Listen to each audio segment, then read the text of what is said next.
technical name for a spouse visa is a family of a settled person visa. It's an important visa because it's a visa which allows a British citizen or somebody with permanent residence in the UK to bring their spouse or their partner, who, if they're a foreign national, to the UK. There's a bit of a misunderstanding. I think a lot of the time people believe that as a British citizen, with full British citizen rights, that if you marry a foreign national, you can automatically bring them with you back to the UK. Well, that's not correct.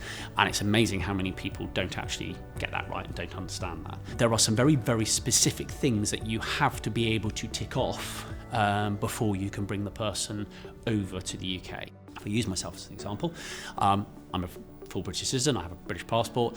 Say I marry somebody from Brazil, how do I bring that person to the UK? Well, first and foremost, we need to be able to show that we're in what we call a genuine and subsisting relationship. So if we've been married, then of course hopefully we would have a marriage certificate, and so we would then show the marriage certificate. But if we're not married, and you don't have to be married, you need to be able to show to the UK Home Office that you've been in a genuine and subsisting relationship for a minimum of 2 years. How do you do that? Well, you need to be able to show that effectively you've been living together. So a lot of it will be based on documentary evidence, so bank statements, maybe potentially having joint health insurance, any documents which can really show that you've been together and you've been living together in a relationship for those 2 years, even travel documents. The second one is what we call the financial requirement.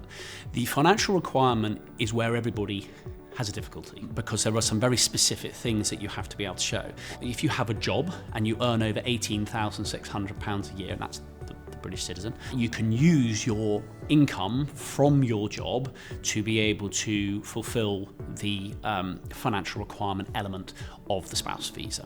If you have savings of £62,500, you can also show and use those savings again as a way of fulfilling the requirements for the spouse visa. Unless you can fulfill that financial requirement, then your other half cannot come to the UK. The third element to it is you need to have a home, a suitable home in the United Kingdom. So one where ultimately you can bring your spouse or your partner to the UK to live there. And of course, if you have child dependents as well, then the reality is that has to be suitable for the children to live there as well. You have to be over the age of 18.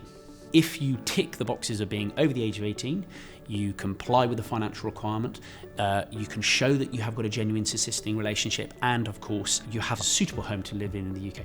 Those are the 4 main requirements. And of course, if you are able to achieve a spouse visa is actually quite a flexible visa, because what it allows is the person to come over to the UK for a 2.5-year period and live here and work here. And they don't need to be sponsored to work, because the sponsor is the British citizen who is their spouse or partner.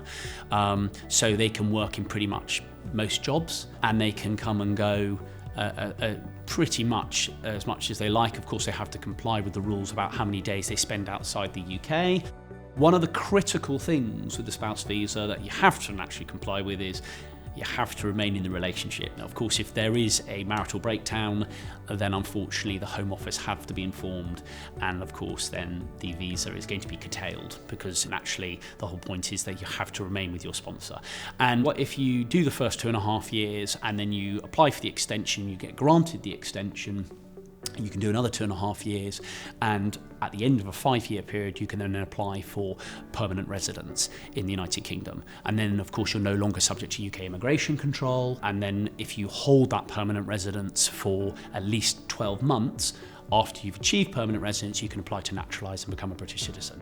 So it's a great visa, and it's one that ultimately, if you are a British citizen and you have a foreign national spouse or partner, it is the one that you should certainly look at, because effectively it gives that flexibility. There is also something called the fiancé visa, which is of course if you're British and you aren't yet married but you want to come over and get married, you can apply for the fiancé visa. You can come for a fixed period of 6 months where you have to be able to get married in that time, and as long as you are married in that time you can remain in the United Kingdom, and as soon as you're married you can then of course apply to elevate the fiancé visa straight to a spouse visa once you're married. And again, there are specific requirements the financial requirement is critical, but you need to be able to show that you're going to get married, potentially evidence of the wedding, evidence of buying a wedding ring or wedding dress.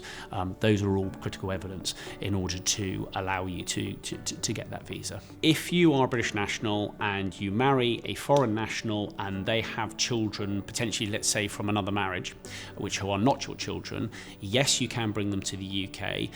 They would be dependents off the back of the spousal visa. The critical difference there is it would increase the financial requirement. So rather than the £18,600 a year under your employment income, you would need to increase the level of that income above that in order to add each of the children. Of course, we'd also want to have some form of consent from the partner who is not coming, the ex-husband or wife, because of course if their children are coming here, then of course if they consent to them coming here, then the Home Office would want to see that letter of consent. Someone would choose Collier Bristow because one of our key areas of expertise in immigration is personal immigration. We deal very much with individuals and couples and families. That's something that we deal with on a daily basis, as well as having a corporate immigration section. So some firms in the city will only do corporate immigration, they'll only deal with companies and institutions. We do deal with high net worth families, we deal with high net worth individuals, family offices, anybody ultimately where there is a personal element to the immigration, like a spousal visa. That is something that we handle. We like to develop relationships with our clients. We are there to hold the family's hand through the process and on into the future. And we hope to be their chosen provider for all the legal work they may require in their lifetime. So it's not just immigration work, tax, trusts, wills, whatever it may be.